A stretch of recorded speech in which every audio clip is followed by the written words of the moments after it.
O Senhor esteja convosco. Ele está no meio de nós. Proclamação do Evangelho de Jesus Cristo segundo Lucas. Glória a vós, Senhor. Naquele tempo, disse Jesus aos seus discípulos: Não existe árvore boa que dê frutos ruins, nem árvore ruim que dê frutos bons. Toda árvore é reconhecida pelos seus frutos. Não se colhem figos dos espinheiros, nem uvas de plantas espinhosas. O homem bom tira coisas boas do bom tesouro do seu coração. Mas o homem mau tira coisas más do seu mau tesouro, pois a boca fala do que o coração está cheio. Por que me chamais, Senhor, Senhor, mas não fazeis o que vos digo? Vou mostrar-vos com quem se parece todo aquele que vem a mim, ouve as minhas palavras e as põe em prática. É semelhante a um homem que construiu uma casa, cavou fundo e colocou o alicerce sobre a rocha. Veio a enchente, a torrente, deu contra a casa, mas não conseguiu derrubá-la, porque estava bem construída. Aquele, porém, que ouve e não põe em prática, é semelhante a um homem que construiu uma casa no chão, sem alicerce. A torrente deu contra a casa e ela imediatamente desabou. E foi grande a ruína dessa casa. Palavra da salvação.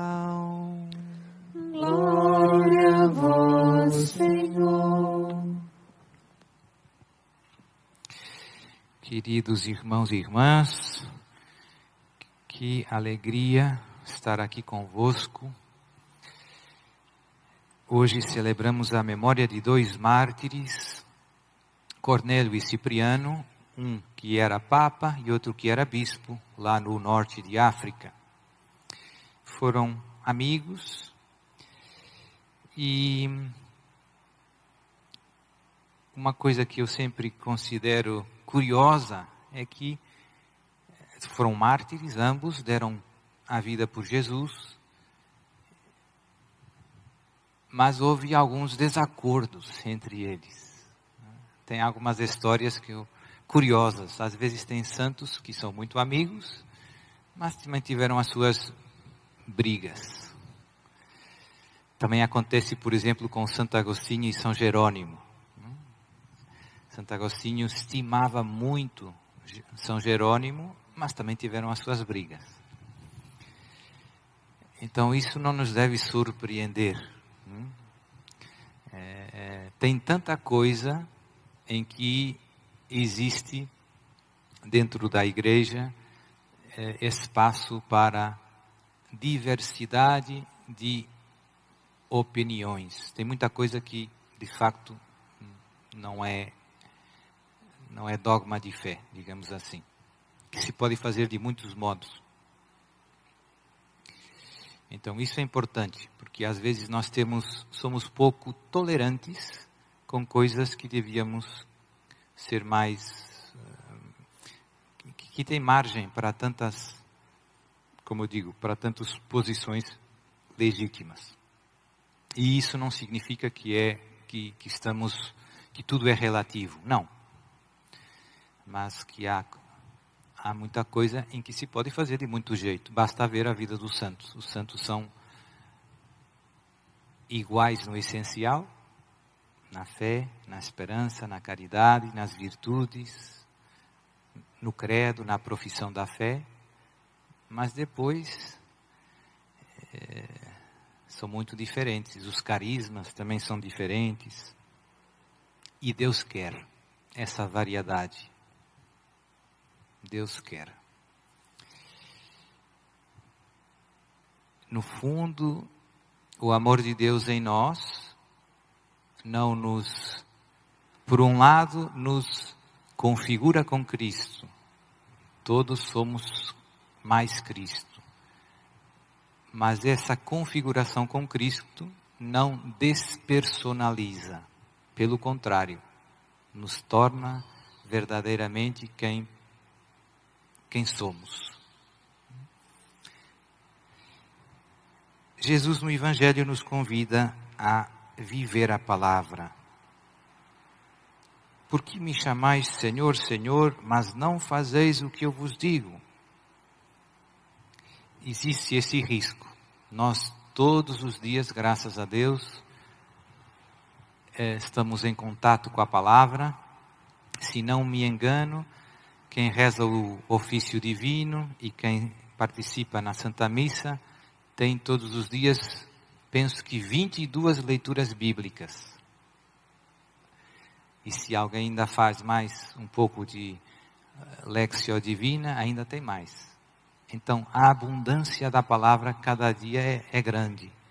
E existe o risco. E nós, como já lemos muitas vezes esses evangelhos, existe o risco de criar uma certa,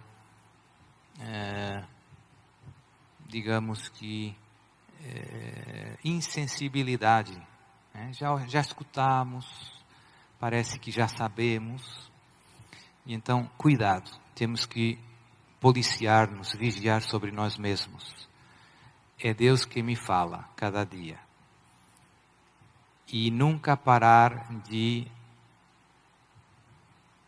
lutar para viver cada palavra de Jesus.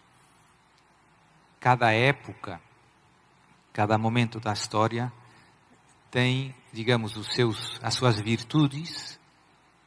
Tem palavras que aqui no Brasil os cristãos vivem com grande fervor, com grande entusiasmo, mas também é verdade que tem outras palavras de Jesus que são um pouco menos consideradas. Tem coisas que não são tão vividas. E nós também, conosco também acontece isso. Tem algumas palavras que nós vivemos com mais fidelidade, tem outras que descuidamos mais. E tem umas que são mais difíceis de viver. Estava me lembrando agora, mas por exemplo, todo o ensinamento de Jesus sobre a correção fraterna. É uma palavra exigente. E tem tantas outras, não é?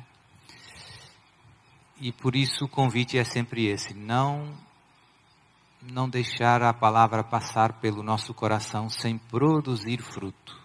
Tentar concretizar cada palavra de Jesus em propósitos, digamos assim, operativos. Como vou viver esta palavra hoje, na minha vida? E isso é o fruto. E isso Jesus insiste, é o segredo para a casa não desabar. Se eu escuto a palavra e não me empenho em vivê-la, sou um cristão, digamos assim, em risco. Em risco. E no fundo, o nosso empenho para viver a palavra de Jesus nunca se vai tornar supérfluo, porque no fundo sempre poderemos ser mais fiéis e viver mais, com mais fidelidade, cada palavra. Vamos ter sempre a oportunidade de melhorar. Não vai chegar nunca o dia em que você vai poder dizer: Padre, eu já vivo o Evangelho 100%. Se você dizer isso, eu chamo o médico, porque vai haver sempre campo de trabalho na nossa vida. Então, que São Cornélio e São Cipriano, que morreram por Jesus, pela palavra de Jesus, nos intercedam por nós e nos deem a graça de uma santa insatisfação do ponto de vista espiritual. Nunca nos contentarmos com o que Deus já fez na nossa vida, para continuarmos lutando para crescer. No momento em que a gente se contenta, diz, já está bom, já vejo as virtudes crescendo. Nesse momento você começa a descer, né? Portanto, parar de lutar é começar a descer. Que eles, como eu digo, nos deem uma santa insatisfação para... Santo Agostinho dizia, se queres alcançar o que não és, nunca te contentes com o que és. Então, que por intercessão deles, o Senhor nos dê esta grande graça. Que assim seja.